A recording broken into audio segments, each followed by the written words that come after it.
जय जगन्नाथ दर्शक बंधु वैदिक ज्योतिष शास्त्र एवं सनातन धर्मर महान परंपरा रे एक दृढ़ विश्वास रही जे ग्रह मानकर चलन एवं महाप्रभु श्री जगन्नाथ अपार करुणा मनीष जीवनर गतिपथ को संपूर्ण रूपे बदलाई दे पारे। आगको आसुची 2026 मसीहार जुलाई मास एक एपरी समय जहाँ साधारण नुहे एवं एक जुगान्तकारी समय भावरे परिगणित हेबाकु जाउछि, कारण एही समय रे एकाकार हेबाकु जाउछि ब्रह्मांडर दुईटी महान शक्ति। गोटिए पटे बड़दाण्डरे उड़िब नंदीघोषर बाना एवं अन्य पटे ग्रह मंडल रे घटिब व्यापक तथा प्रभावशाली परिवर्तन। विशेष करी राशि चक्रर सर्वप्रथम राशि मेष राशिर व्यक्ति मानक पाई एही 2026 रथयात्रा कौनसी चमत्कार ठारू कम हेबो नाही। दीर्घ दिन धरी जो अर्थाभाव मानसिक अस्थिरता एवं कर्म क्षेत्र रे अपमानर लुह आपण पिउथिले सेही तीनोटी बड़ दुखर अंत घटिबाकू जाउछि एवं आपणकर से तीनोटी अधूरा स्वप्न जहाकु नै आपण आशा छाड़ी देथिले ताहा एबे वास्तव रूप नेबाकू जाउछि। तेबे दर्शक बंधु स्वागत करुछि आपण मानकर प्रिय चैनल पंडा एस्ट्रोलॉजी को। आज एही विशेष एवं गवेषणात्मक वीडियो रे आमे टिखिनिखि विश्लेषण करिबा जे 2026 रथयात्रा परठारु मेष राशिर भाग्य किपरि बदलिब, शनिकर 7.5 बृहस्पतिଙ୍କର उच्चावस्था एवं महाप्रभुଙ୍କର कृपा किपरि आपणक जीवनर दिग निर्णय करिब ताहा आमे विस्तार रूपे आलोचना करिबा। तेणु वीडियो को स्किप न करी शेष पर्यंत मो सह जोड़ी होई रुहंतु। बंधुगण, सर्वप्रथमे आसंतु बुझिबा 2026 मसीहार रथयात्रा काहेकि एते स्वतंत्र।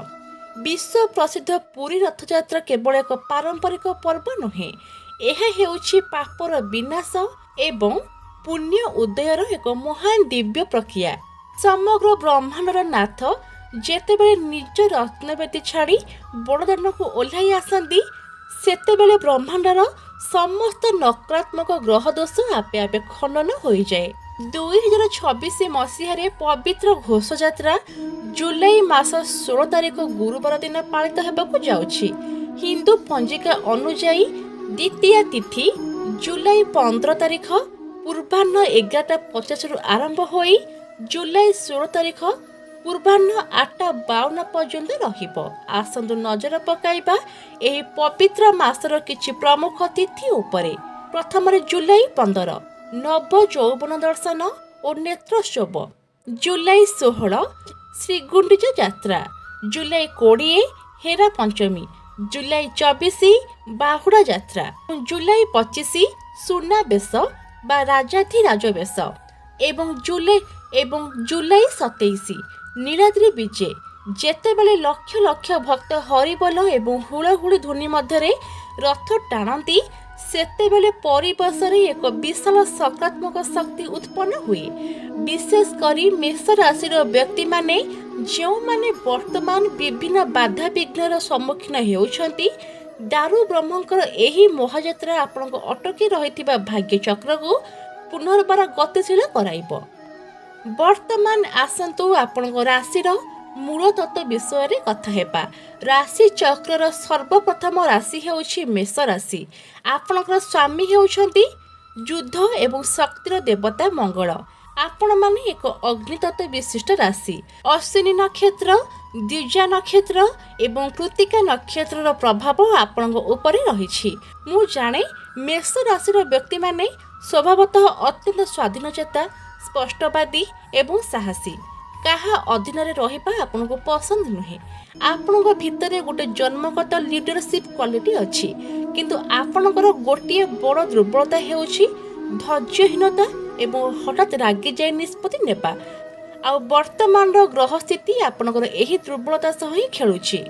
2026 मध्य भागरे एक विरल ग्रह समीकरण सृष्टि हेउछि। प्रथम शनि देव मार्च 2026 ठारू शनि मीन राशि रे प्रवेश करिसेंती। मेष राशि पाई मीन हेउछि द्वादश भाव बा व्यय स्थान अर्थात आपणको जीवन रे शनिଙ୍କର 7.5 प्रथम चरण आरंभ हो जाइछि। सेथिपाई हठात खर्च बढ़ी जाइछि, निद ठीक से हेउ नाही एवं एक अजना भय घारी रहुछि। द्वितीय रे बृहस्पति जून 2, 2026 रे देवगुरु बृहस्पति कर्कट राशि रे प्रवेश करिवे, जहाँ तांकर उच्चावस्था अटे। आपणक राशि पाई यह चतुर्थ भाव। तृतीय रे सूर्य वर्षर आरंभ रे सूर्य मध्य निजर उच्चस्थ स्थिति रे रही एक शक्तिशाली मूलदुआ पकाइछंती। शनिक 7.5 आरंभ हेबा मात्रे एक आध्यात्मिक एवं वास्तविक परीक्षा आरंभ हो जाए, किंतु भय करंतु नाही। बृहस्पतिंकर कर्कट राशि रे प्रवेश एवं रथयात्रार पवित्र शक्ति एही समस्त नकारात्मकता को काटिदेव। भगवान जेतेबेले गोटे द्वार बंद करती 100टी सुवर्ण द्वार खोली दियंती। वर्तमान आसंतु सबुठारु गुरुत्वपूर्ण विषय को। जीवन में दुख कष्ट तो लगी रही, किंतु गत किछि दिन हेब मेष राशि लोकंक उपरे जो दुखर पहाड़ छिड़ी पड़िथिला, रथयात्रा पर श्री जगन्नाथଙ୍କ कृपारु तार अंत घटिब। प्रथम दुख अहेतुक आर्थिक संकट एवं नियंत्रण बाहर थिबा खर्च आपण अनुभव करिथिबे। जेबे ठारू 7.5 आरंभ होईछि, आपणकर आर्थिक मेरुदंड भांगी पड़िछि। आपण रोजगार करूछंती, किंतु हाथ रे पैसा रहुनी।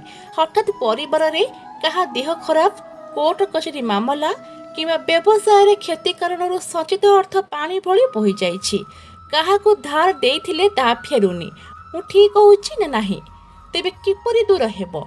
रथयात्रा परठारू देवगुरु बृहस्पति जेतेबेले आपणक चतुर्थ भाव रे बसी दशम, द्वादश एवं लग्न भाव उपरे सीधा सड़क शुभ दृष्टि पकाइबे, एही अजथा व्यय उपरे रोक लागिबो।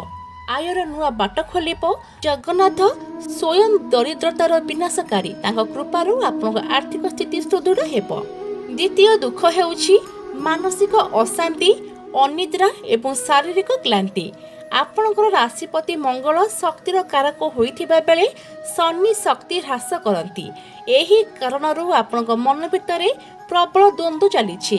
रात्रि शीघ्र निद न आसेबा, आखिरे जंत्रणा, अवसाद एवं बिना कारण रे हठात बहुत जोर रे रागी जिबा आपणकर दैनंदिन समस्या हो जाइछि। आपण बाहर को साहसी देखा गले भी भितरे गोटे अजना भय आपन को खाई जाउछि। तेबे किपरि दूर हेबो? रथयात्रार आध्यात्मिक तरंग एवं चतुर्थ भावर बृहस्पति एही मानसिक निया को शांत करिवे। आपण भितरे थिबा अस्थिरता दूर होई मन में एक अद्भुत शांति मिलिबो। शारीरिक क्लांति ह्रास पाई नूतन शक्तिर संचार हेबो। दुखर कला बदल हटिबा पर एबे समय आसीबो स्वप्न को पूरण करिबार। पुरी महाप्रभुଙ୍କ कृपारु आगामी दिन रे आपनकर 3टी बहु प्रतीक्षित स्वप्न साकार हेबाकू जाउछि। प्रथम स्वप्न हेउछि निजर एक सुंदर घर किंबा नुआ वाहन। प्रत्येक व्यक्तिर स्वप्न थाए निजर खंडे घर करिबाकू। बृहस्पतिଙ୍କର कर्कट राशि चलन जहाँकि भूमि एवं गृहर चतुर्थ भाव एही स्वप्न वास्तव में परिणत करिब। रथयात्रा पर आपण भूमि क्रय करिपारंती, घर तैयारी आरंभ करिपारंती किंबा एक नुआ गाड़ी किनिबार जोग मध्य अछि।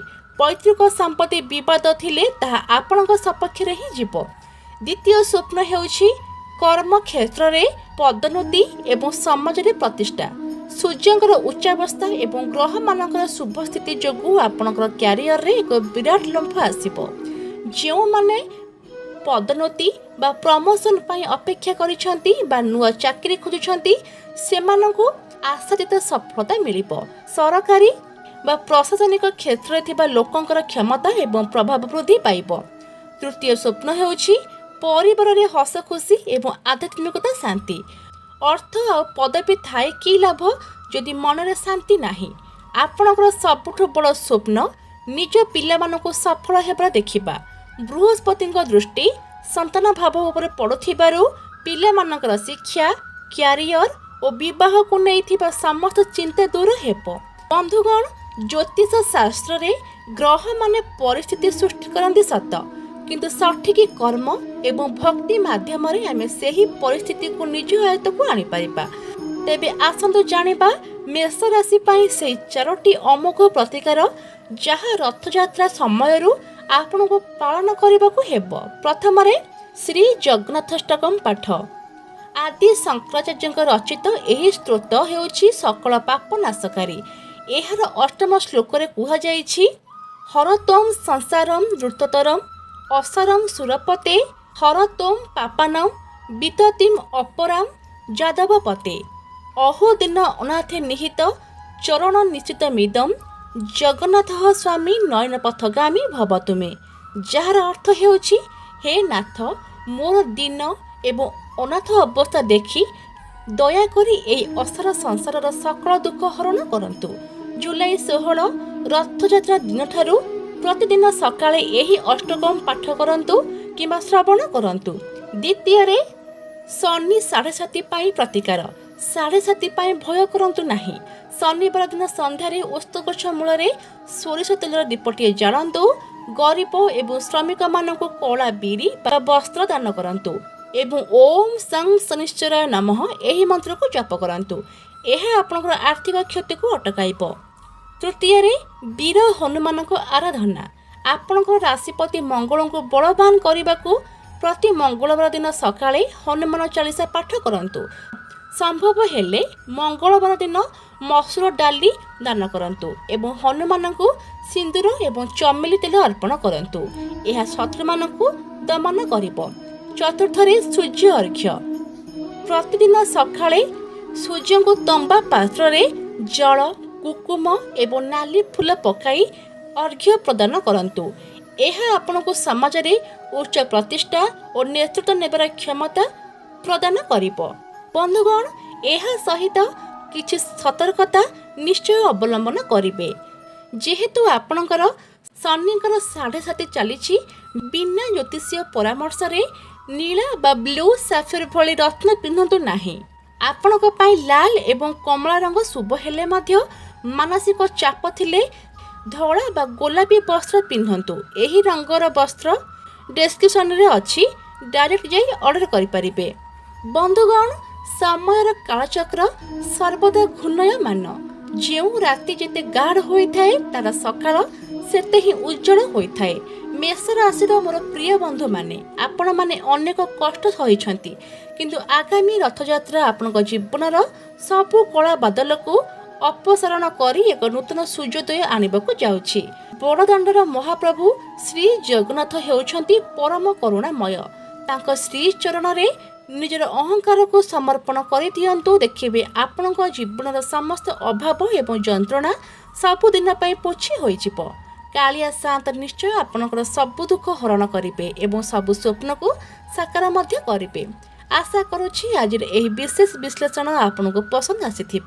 ଯଦି ଆପଣମାନେ ନିଜ ଜୀବନରେ ଏହି ପରିବର୍ତ୍ତନ ଗୁଡ଼ିକୁ ସ୍ୱୀକାର କରିବାକୁ ପ୍ରସ୍ତୁତ ଅଛନ୍ତି, ତେବେ କମେଣ୍ଟ ବକ୍ସରେ ଶ୍ରଦ୍ଧାର ସହିତ ଲେଖନ୍ତୁ ଜୟ ଜଗନ୍ନାଥ। ଏହି ଭିଡ଼ିଓକୁ ଗୋଟେ ଲାଇକ୍ କରିବା ସହିତ ନିଜର ମେଷ ରାଶିର ବନ୍ଧୁମାନଙ୍କ ସହ ସେୟାର କରନ୍ତୁ ଏବଂ ଯଦି ଚ୍ୟାନେଲରେ ନୂଆ ଅଛନ୍ତି ତେବେ ଚ୍ୟାନେଲକୁ ସବସ୍କ୍ରାଇବ୍ କରି ବେଲ୍ ଆଇକନକୁ ପ୍ରେସ୍ କରି ରଖନ୍ତୁ, ଯାହାଦ୍ୱାରା ଏମିତି ହିଁ ସଠିକ୍ ଜ୍ୟୋତିଷ ବିଶ୍ଳେଷଣ ଆପଣମାନଙ୍କ ପାଖରେ ସର୍ବପ୍ରଥମେ ପହଞ୍ଚି ପାରିବ। ଦେଖା ହେବ ପରବର୍ତ୍ତୀ ବିଶ୍ଳେଷଣରେ। ସେ ପର୍ଯ୍ୟନ୍ତ ସୁସ୍ଥ ରୁହନ୍ତୁ, ସୁରକ୍ଷିତ ରୁହନ୍ତୁ।